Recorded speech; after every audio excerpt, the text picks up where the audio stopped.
Welcome to the Deep Dive.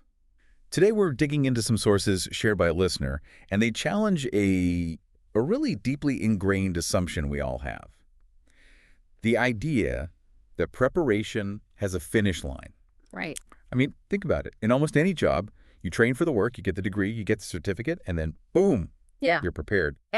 And that entire framework is exactly what these sources are pushing back on. We're looking at a fundamental reorientation. The idea that getting a degree or, an appointment isn't graduation. It's actually an invitation into something deeper, into a lifelong process of formation. And the stakes here are incredibly high. Yeah. You mentioned that the most dangerous moment isn't when you feel inadequate, but when you believe you're finally prepared.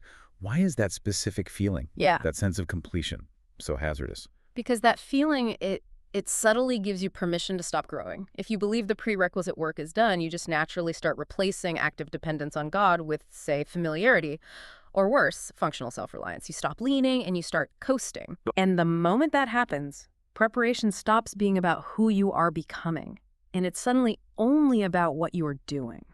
That's a fascinating and frankly, a terrifying thought. Because self-reliance is exactly what competence teaches us to value.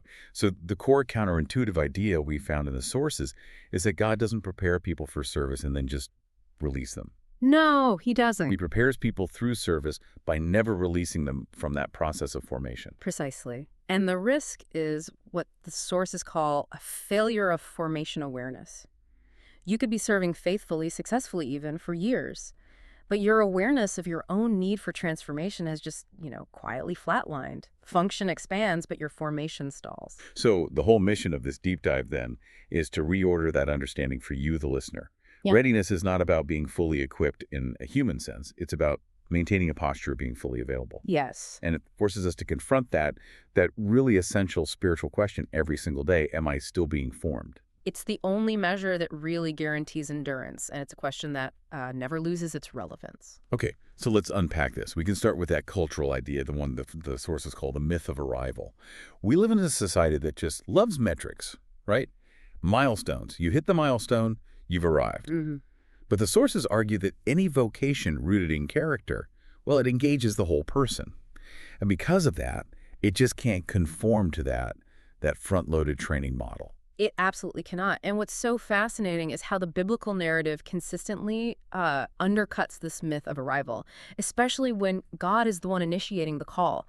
If you look at the big figures, God's calling rarely seeks out peak human competence. Right. Instead, it often gravitates toward individuals who are claiming weakness or, profound inadequacy. I think we really need to spend some time on those examples because Yeah. they're so key to understanding this. You mentioned Moses and Jeremiah. They're sort of the classic human reaction to being called before you feel ready. They absolutely are. I mean, take Jeremiah. He objected immediately, said he was only a youth, didn't know how to speak. It was an objective inadequacy. Okay. Moses was even more thorough. He was slow of speech. He had no credibility. He didn't even know God's name.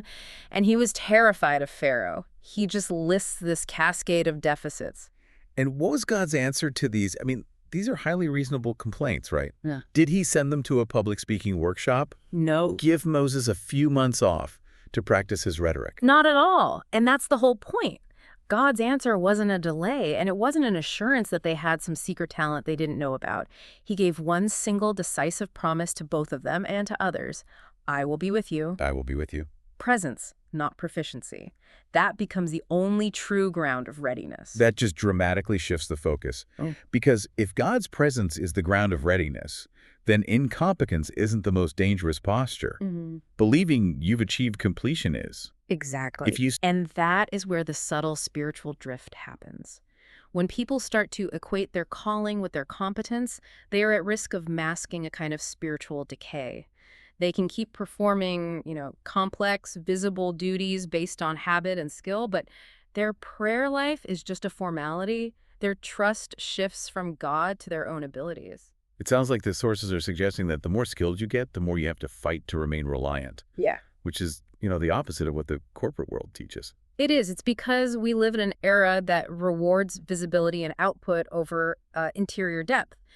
Scripture just decisively reverses this. The sources really emphasize that God's primary concern is always the integrity of the formation, the shaping of the inner self before the immediacy of the function, the outward mission. And this is where Jesus' strategy with the disciples is, well, it's the perfect blueprint. When Mark records the appointment of the 12, he makes the priority crystal clear. Jesus appointed them for two The reasons. order is so important. First, that they might be with him. That's the being, the formation. And second, that he might send them out to preach. That's the sending, the function. Being precedes sending, every time.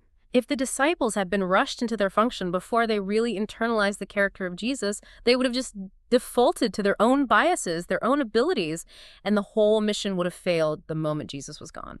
This principle explains what the sources call God's preference for hidden years. Mm. And these seasons of obscurity, they are so contrary to our desire for momentum and visibility. Absolutely. You think of Joseph sitting in prison for years, Mm-hmm. or Elijah sent into complete solitude by a brook. Right, and those weren't just incidental delays. They were deliberate, essential context for shaping character. Joseph learned critical lessons in that prison. Faithfulness when there was no reward. Integrity with no recognition. Hmm. The character that was forged in that private obscurity was what sustained his later public function.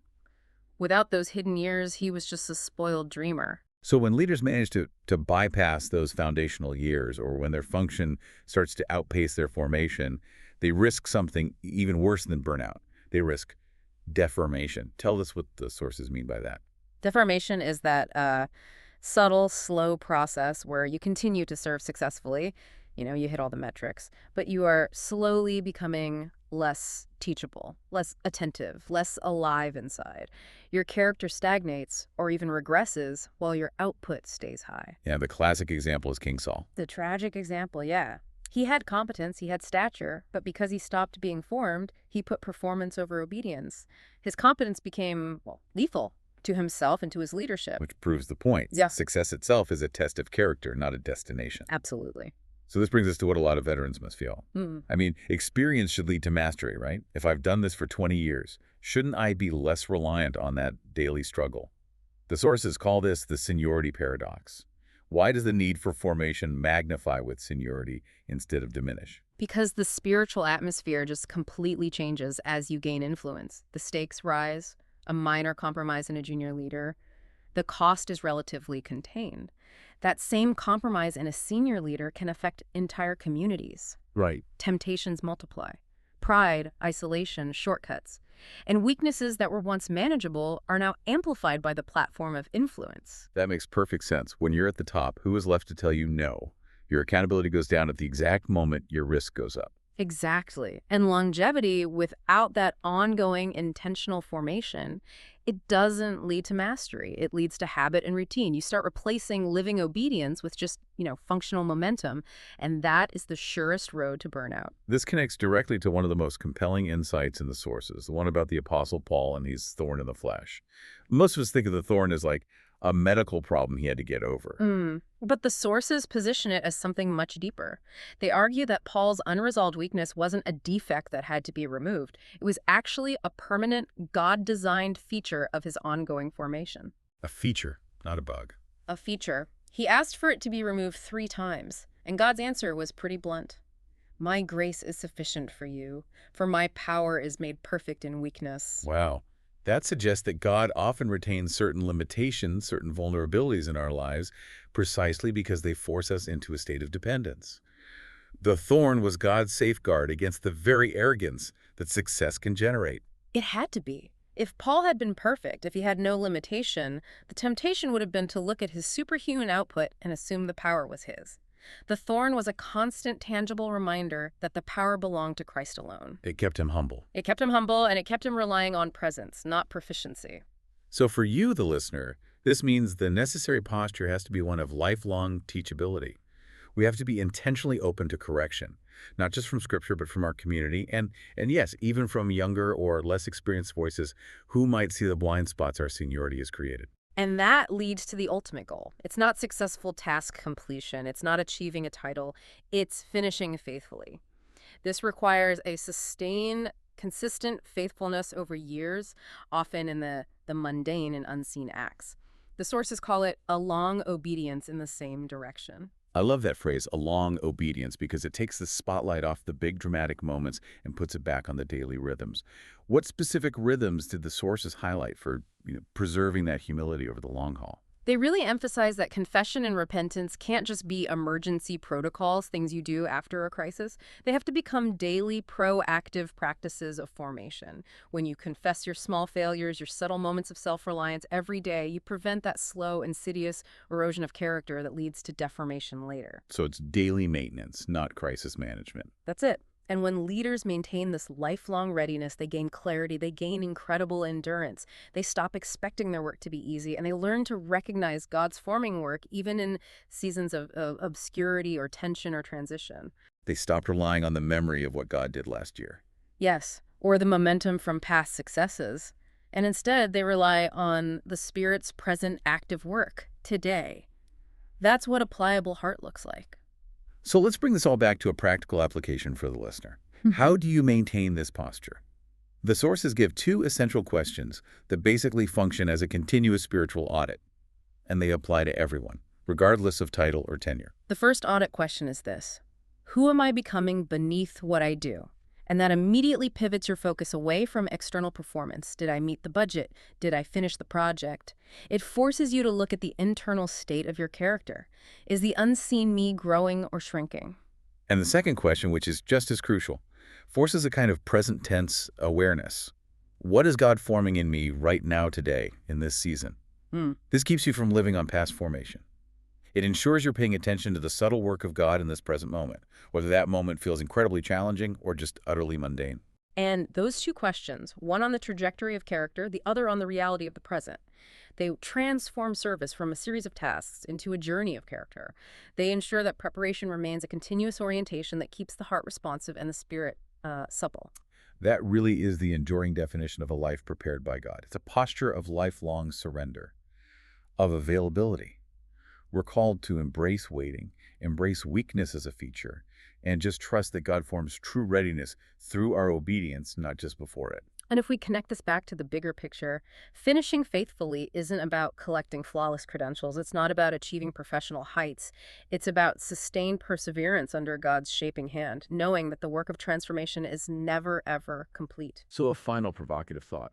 If ministry flows from being shaped by God, what simple, sustainable rule of life rhythm, whether that's daily self-examination, intentional rest, or inviting honest, hard feedback from a trusted few, what rhythm must you prioritize today to ensure that your preparation deepens over time and preserves your integrity for that long obedience?